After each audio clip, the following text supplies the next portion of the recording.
Hola amigos, hola amigas, un nuevo y magnífico programa, espero que sí lo sea para vosotros, de Prosperity, Dinero y Economía Feliz, que es una iniciativa de finanzas claras y fáciles que está considerado como uno de los blogs de educación financiera más reconocidos en el habla hispana, pero que también cuenta con el apoyo y difusión de Latinísimo TV, una televisión online que cada vez está penetrando más en los corazones, en las pantallas de las personas por el interés de los temas que tratan.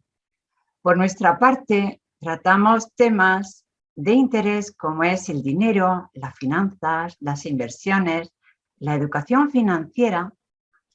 Y hoy tenemos aquí a una persona súper especial porque a una juventud, pero con una gran vocación por la educación y el asesoramiento patrimonial y financiero, que es Jorge Gómez González, graduado en Análisis Económico en la prestigiosa Universidad Pablo de Olavide de Sevilla. Él es gestor patrimonial de personas y de empresas, consultor financiero. Bienvenido, Jorge. Buenas tardes, Rosa. Encantado de esta oportunidad que nos brinda a estos perfiles tan jóvenes y una manera de que se nos dé a conocer en el mundo empresarial y financiero. Así es, el gusto es nuestro.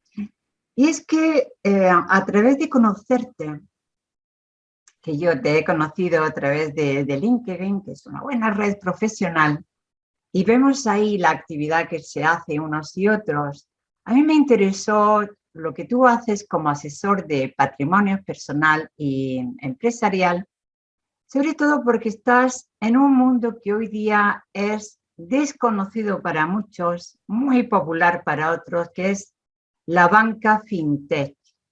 A mí me gustaría que tú empezáramos a hablar de la banca digital, la banca fintech. ¿Qué es esto? ¿Para qué público se dirige? ¿Qué labor está haciendo? Háblanos de eso, por favor, Jorge.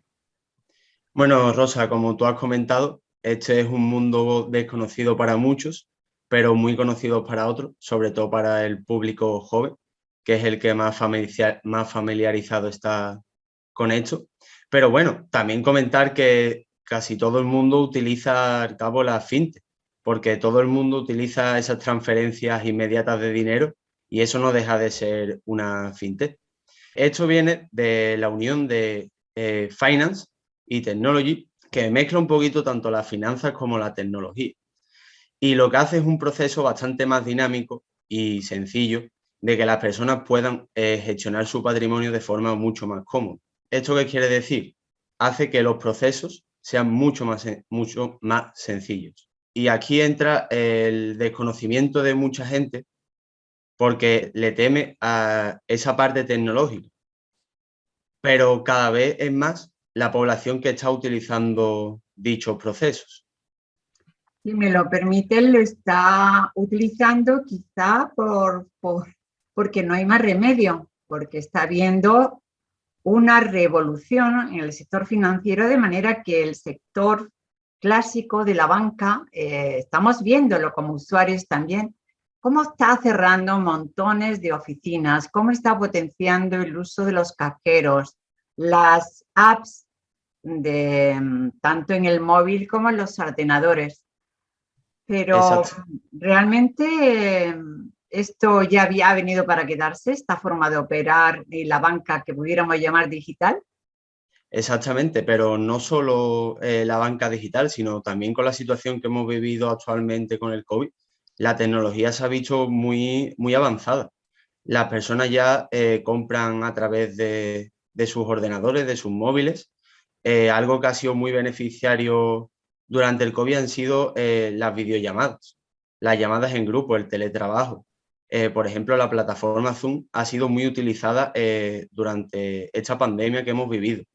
Entonces, pensamos en este mundo financiero que las fintech vienen para quedarse, pero no como la gente piensa de que puede ser la competencia de la banca, sino un complemento de ella. Aquellas personas que buscan un poquito más allá de la banca tradicional, pero al final la banca tradicional está haciendo una gran inversión en digitalizarse. Están cerrando muchas oficinas, están cerrando cajeros que tienen a pie de calle, porque ya la gente las transferencias las hacen a través de su dispositivo móvil, los pagos los hacen a través tanto de móviles y ya incluso hasta con relojes se pueden hacer dichos pagos. Y los recibos ya no hace falta ir a la sucursal a pagarla, sino que a un simple clic de móvil ya tienes el recibo de la luz y del agua pagado. Entonces viene para quedarse, no cabe duda. Sí, es probable, esto es una opinión mía, pero que he leído en medios especializados, que el uso de esta forma de banca digital se generalice cuando también se pueda utilizar varios dispositivos para hacer las operaciones. Estoy pensando en la televisión, a la que están tan acostumbrados a lo mejor los mayores que no tienen esa facilidad para la informática que personas jóvenes como tú y como muchas otras.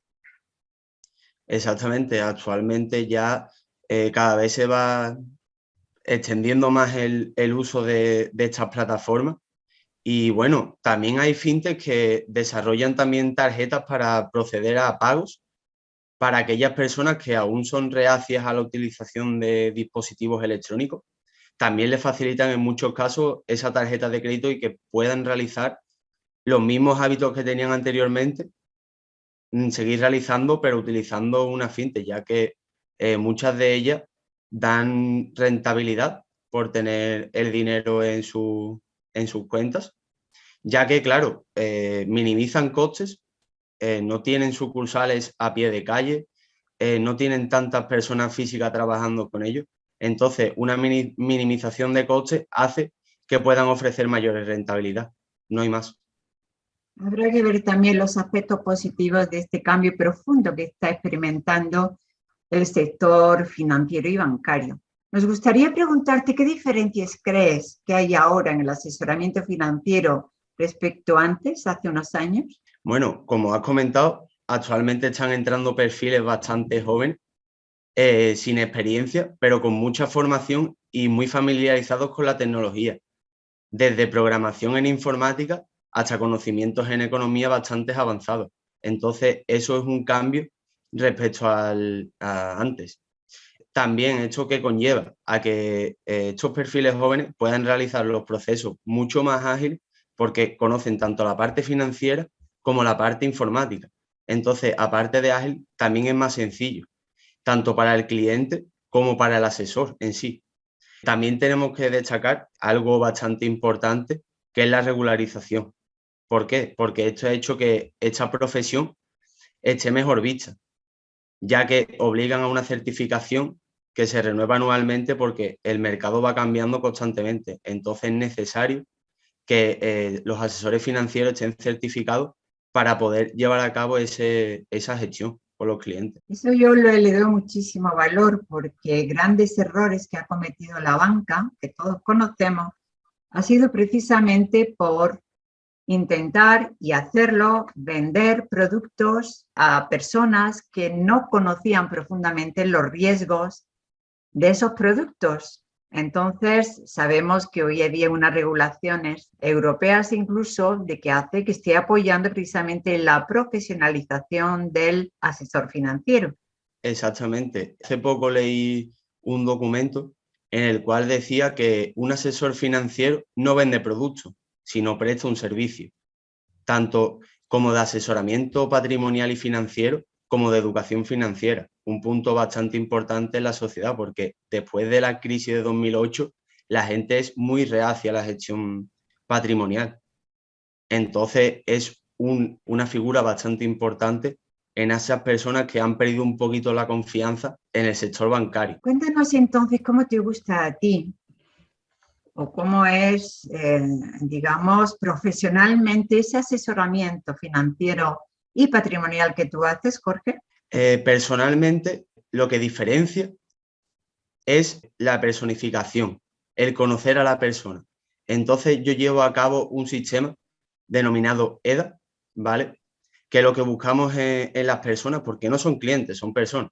Entonces, lo que buscamos es un futuro financiero flexible, que puedan confiar en nosotros.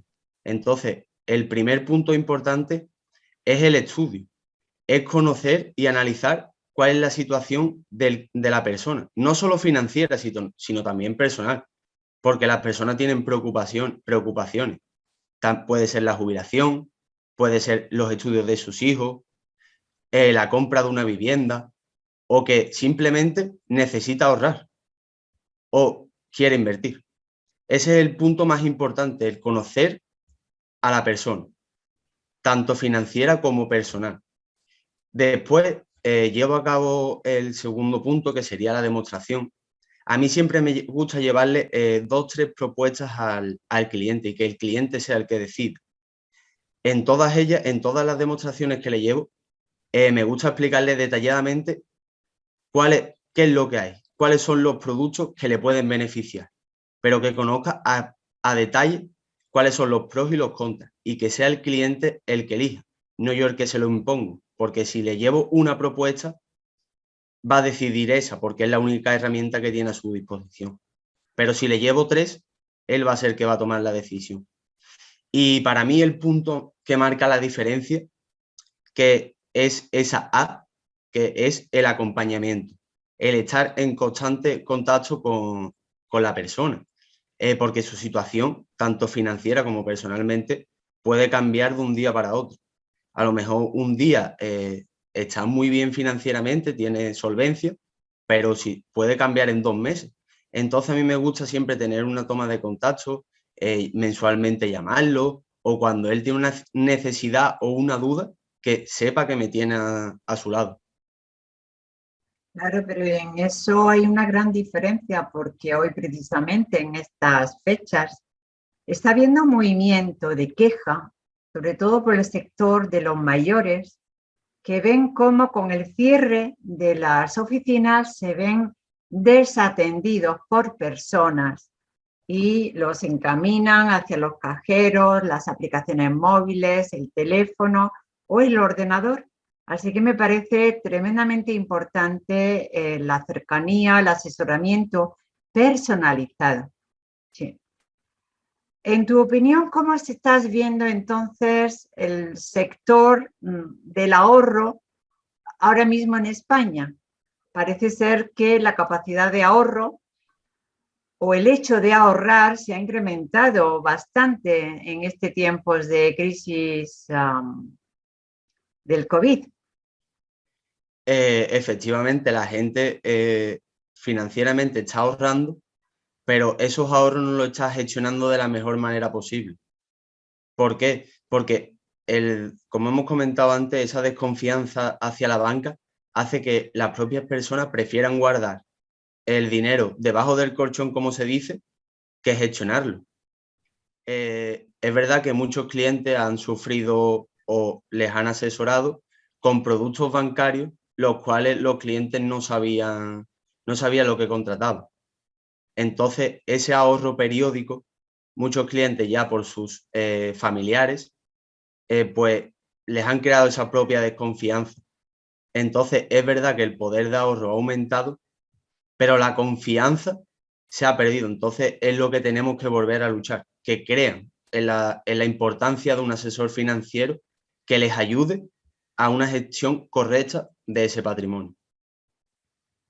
En ese tema de confianza que es fundamental en el mundo de la captación, por decirlo así, del asesoramiento financiero, lo que es una educación financiera veraz, ética, independiente, es imprescindible.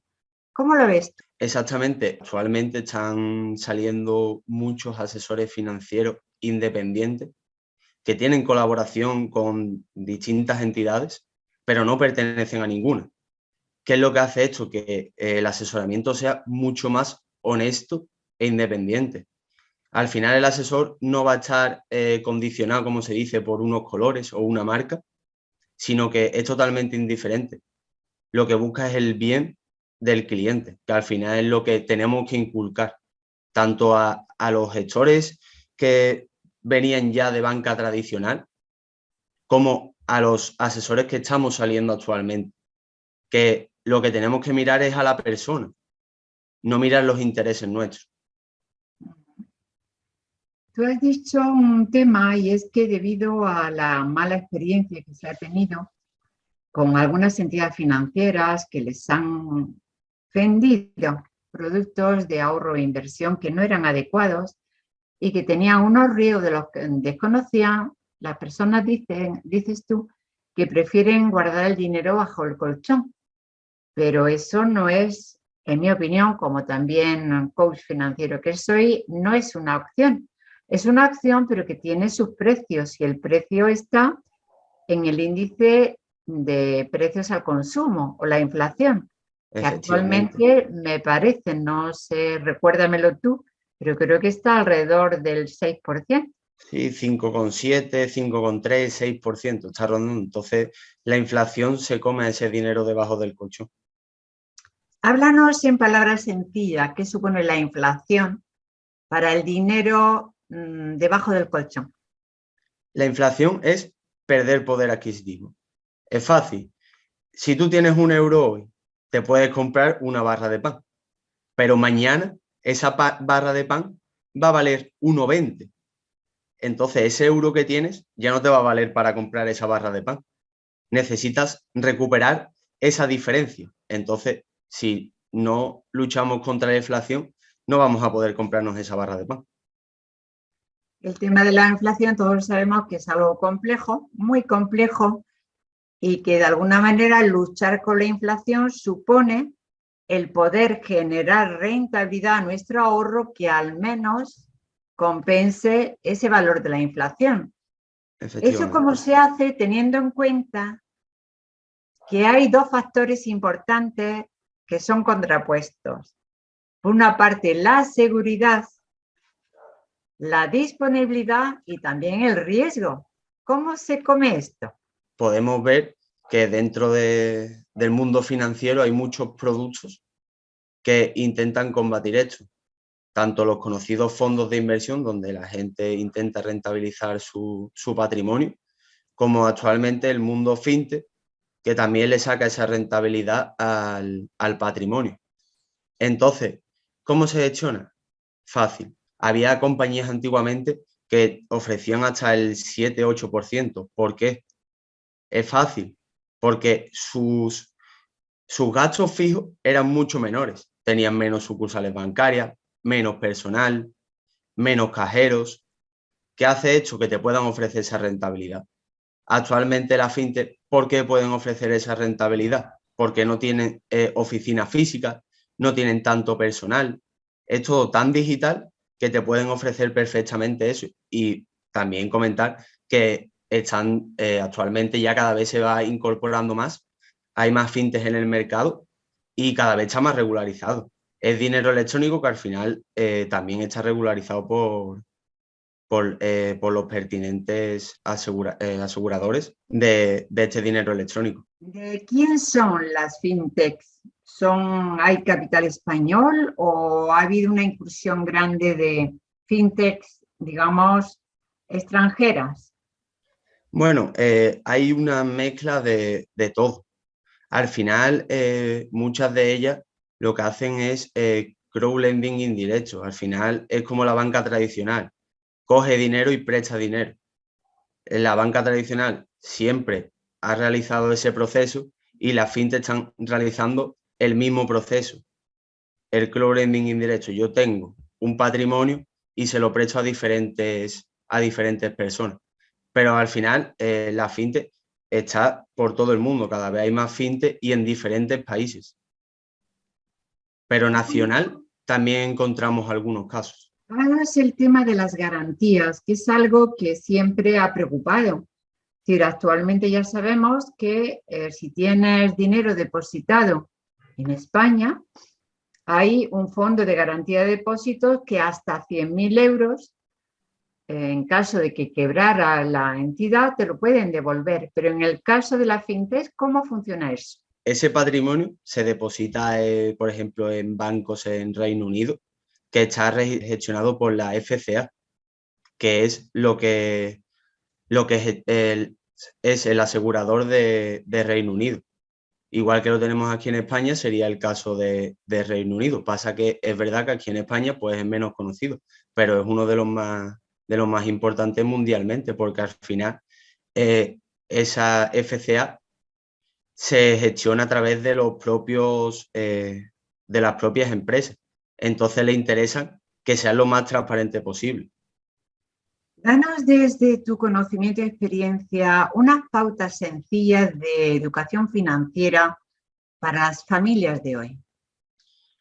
Lo principal es que aprendan que hay una ecuación muy sencilla. La gente habitualmente lo que hace es los ingresos, después gastan y después ahorran. Y esa, en mi opinión, no es la ecuación correcta. Desde mi opinión, la ecuación correcta son ingresos menos gastos fijos, que ya puede ser hipoteca, luz, agua. Después le restamos esa parte de ahorro posible y ya después lo que nos sobra sería el gasto, lo que podemos disfrutar. ¿Por qué? Porque en el futuro queremos esa solvencia y poder disfrutar, ya sea bien nuestra jubilación o la educación de nuestros hijos. Y siempre es bueno tener, como se dice, un colchón donde se puedan respaldar. Entonces, esa para mí es la ecuación. Ingresos menos gastos fijos, menos ahorro, igual a gastos. Ese sería lo más sencillo. Y esa idea la impulsa lo que le llaman el preahorro. Incluso más todavía, más avanzado de lo que tú dices, y es que cada euro, cada dólar, cada peso que entre, ya a priori le restamos un porcentaje que vamos a destinar a ahorros sí o sí. Pero para eso, previamente, tenemos que hacer una buena planificación económico-financiera, como estás proponiendo. Efectivamente, entonces ahí ya entra la importancia de ese asesor financiero, esa persona de confianza que le indique a la persona cómo tiene que gestionarlo correctamente para que pueda producirse esa solvencia futura y pueda realizar esa ecuación lo más eficiente posible. Entonces, cada vez nos damos cuenta que el asesor financiero es una persona bastante fundamental en la sociedad.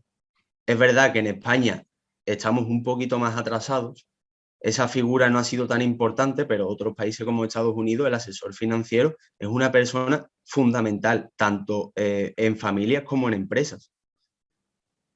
Así es, a lo largo de toda la vida de las personas, el acompañamiento de una persona profesional independiente, esto es muy importante, porque si la persona que te va a hacer el estudio económico-financiero está sujeto a que él va a cobrar determinadas comisiones por venderte determinados productos, la independencia para nada garantiza que esa planificación económico-financiera sea la adecuada, sea la correcta. Vamos a dar unas ideas sobre lo que sería una buena planificación a corto, medio y largo plazo. Háblanos de esas, digamos, huchas de seguridad, huchas de tranquilidad y huchas para el largo plazo. ¿Cómo lo ves tú?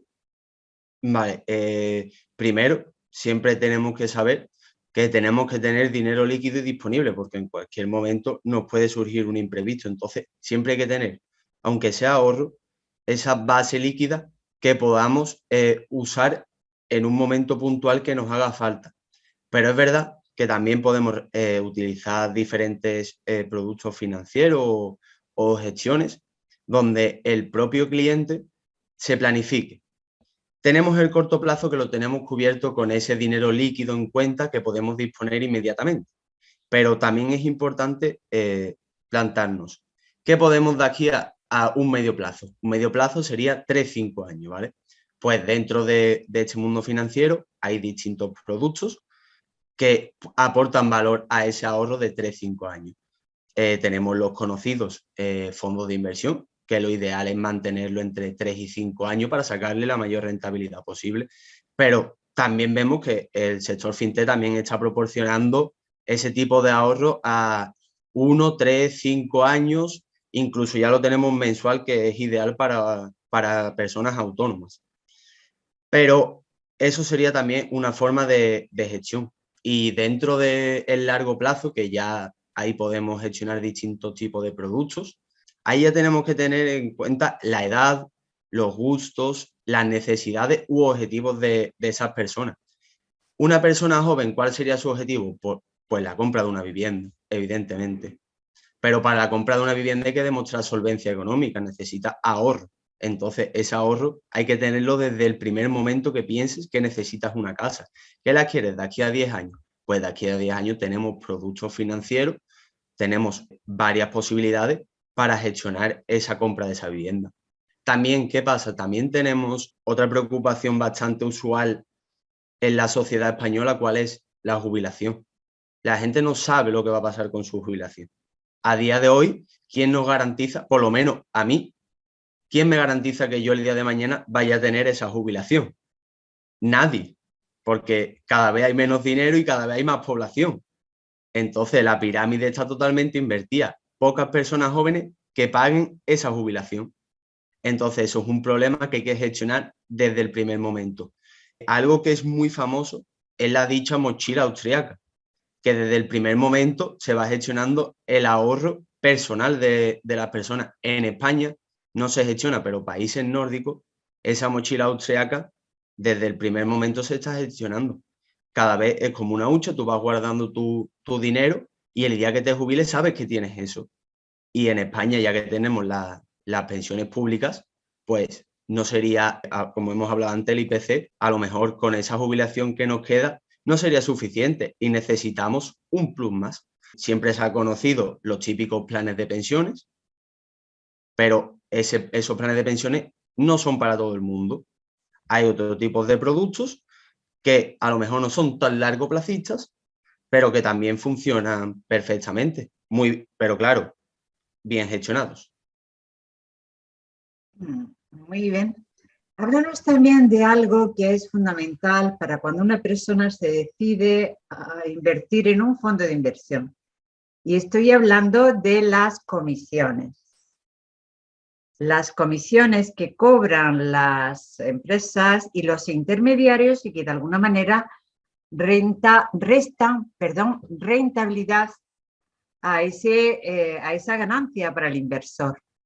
¿Qué opciones tiene el inversor para invertir en fondos con bajas? ¿Qué opciones tiene el inversor para poder optar de una manera inteligente a unos fondos de inversión que tengan unas comisiones de gestión de depósito adecuadas? Una persona sin educación financiera no podría llevar a cabo en ningún caso esa gestión. Ahí volvemos a lo mismo, necesita un asesor financiero, un gestor patrimonial que le ayude, que haga análisis previo de esos fondos de inversión.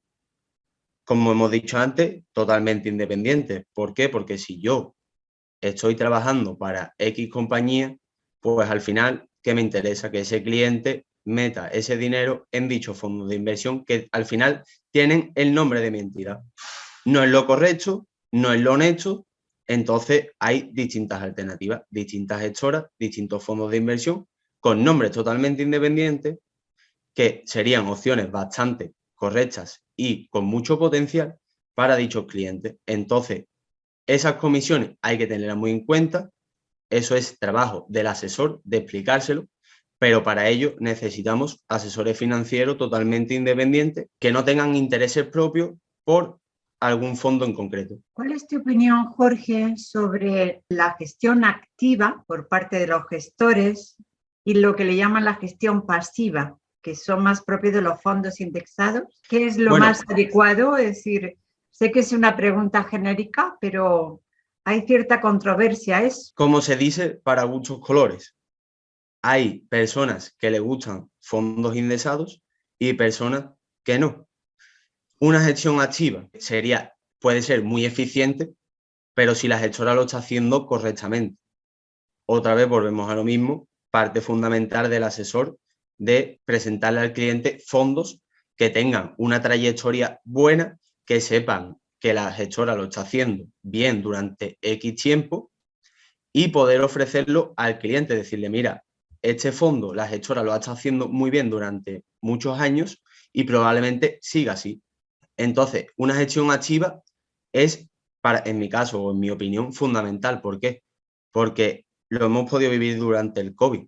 Una gestión activa de gestoras que se hayan posicionado, sector salud y tecnología, son fondos de inversión que han dado mucha rentabilidad. ¿Por qué? Porque plataformas digitales como Netflix han subido exponencialmente y farmacéuticas, posicionamiento en salud fundamental, con la vacuna del COVID también han subido bastante. Entonces, una gestión activa bien posicionada, analizando el mercado y lo que se espera, yo me decantaría siempre por una gestión activa bien analizada. Siempre, recalco, bien analizada. Gracias, Jorge. Ya estamos terminando. ¿Tú cómo ves el futuro financiero y la educación financiera? Yo lo digo siempre, la educación financiera y el futuro financiero son como dos hermanos gemelos. Nacen juntos y siempre van a tener una conexión especial. ¿Por qué? Porque el futuro financiero nunca se sabe, pero siempre tenemos que estar reeducándonos continuamente porque cada vez hay más novedades en el mercado y lo podemos comprobar a día de hoy. Están saliendo las criptomonedas, por lo tanto, tenemos que estar educándonos en criptomonedas porque al final ya los clientes, las personas, oye, criptomonedas, ¿qué es esto? Pues tenemos que estar educándonos continuamente porque el futuro va evolucionando a unos pasos agigantados. Entonces, cuanto más nos formemos, mejor podremos realizar nuestro trabajo y mejor futuro financiero tendrán las personas. Muy bien, Jorge. Nos ha encantado todo lo que nos has compartido porque, como tú decías, al ser joven, tienes la enorme ventaja de estar totalmente habituado con este mundo digital que ya lo tenemos y que ha venido para quedarse, también en la banca fintech. ¿Dónde te pueden encontrar las personas que quieran contactar contigo, Jorge? Bueno, yo tengo un LinkedIn personal donde me pueden contactar y podemos charlar de cualquier tema. Así que estaría encantado de poder resolver cualquier duda o consulta que tenga.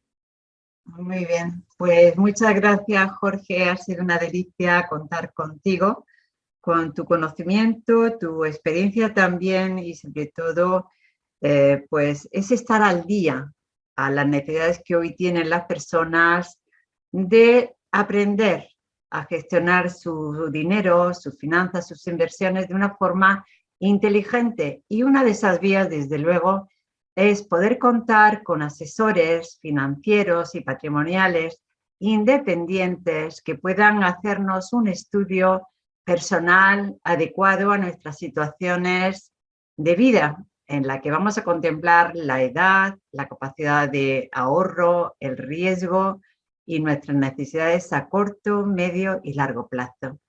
Gracias, Jorge. Esperamos contar contigo en otro programa. Y a vosotros, amigos, si os ha gustado, compartirlo. Poneros en contacto con Jorge, también conmigo, si queréis ampliar información sobre todos estos temas que estamos hablando, porque es importantísimo tener una buena orientación financiera independiente. Esperamos que os haya gustado, os mando un gran abrazo y hasta el próximo programa.